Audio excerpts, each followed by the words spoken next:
Approvata in Consiglio regionale una mozione proposta dalla minoranza per voce di Elena Ostanel e Giacomo Possamai a favore del benessere psicologico dei veneti e all'istituzione di un servizio permanente di psicologia delle cure primarie, la figura insomma dello psicologo di base.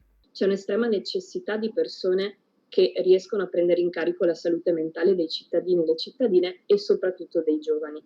Inserire lo psicologo di base significa inserire una figura di questo tipo all'interno di equip territoriali di medicina territoriale con altre competenze, quindi medici che hanno altre specialità, ma accanto a questo si inserisce proprio la figura dello psicologo, che diventa appunto una figura pubblica che sta sul territorio e che si occupa di salute mentale.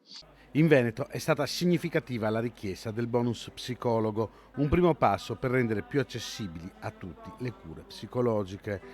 Diciamo la salute mentale è sempre stata un tema appunto d'élite, cioè chi se lo può pagare, oppure chi non se lo può pagare semplicemente non diceva di averne bisogno anche per uno stigma sociale che c'è dietro a questo tema. In realtà non deve essere così, non è così.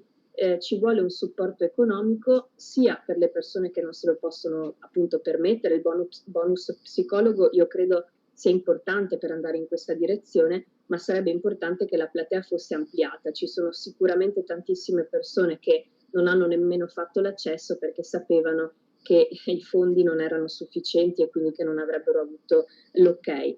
La pandemia ha palesato come in molti abbiano bisogno di un supporto psicologico. La strada deve essere quella di garantirlo a tutti.